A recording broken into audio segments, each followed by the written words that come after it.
Não é que eles não possam comprar engrenagens industriais importadas, mas as que são feitas à mão no Paquistão são mais acessíveis e oferecem melhor custo-benefício. Em oficinas ao ar livre, usando apenas sucata de ferro derretida em altas temperaturas, os artesãos paquistaneses conseguem fabricar gigantescas engrenagens industriais. Hoje, vamos acompanhar de perto como a produção no Paquistão, que está em constante evolução, reutiliza sucata de ferro para dar vida a esses componentes.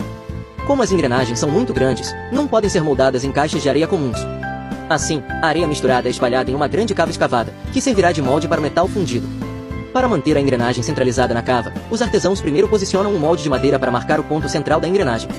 Eles alisam as bordas do molde de madeira, ajustando cuidadosamente sobre a areia, e então começam a montar o molde completo no cilindro de areia, que terá o tamanho exato da peça final.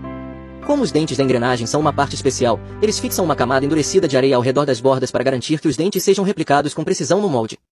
A madeira também ajuda a manter o molde estável, garantindo que, ao encher a cava de areia, ela sirva de suporte para a estrutura e não afete o processo de vazamento do metal. Esses moldes de cava geralmente têm duas partes, o que facilita a remoção do molde de madeira após o processo. Para garantir que a tampa do molde se encaixe perfeitamente, as bordas são alisadas, evitando o risco de o metal derretido transbordar. Após remover o molde de madeira, a forma básica da engrenagem começa a tomar forma.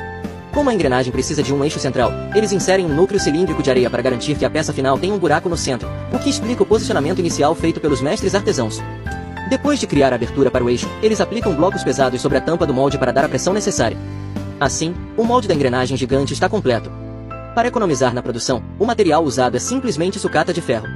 Após o aquecimento da sucata no forno de alta frequência, o ferro derretido atinge a temperatura ideal para ser vazado no molde. Os mestres então controlam guindastes para despejar o metal no molde. Apesar de terem o auxílio de máquinas, a precisão no processo de vazamento ainda depende da coordenação entre os artesãos para evitar acidentes.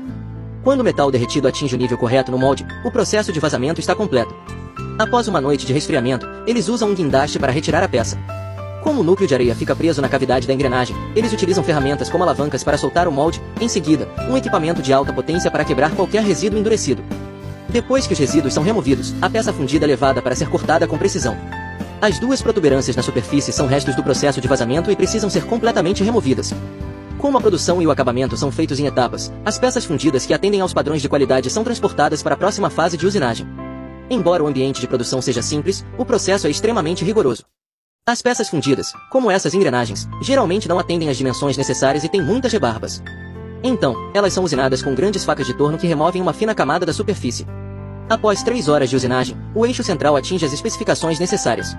Como as ranhuras dos dentes da engrenagem não podem ser trabalhadas com torno, a peça é fixada em uma máquina especial, onde um processo repetitivo de corte frontal e traseiro remove as rebarbas, melhorando o brilho dos dentes e atendendo aos padrões exigidos.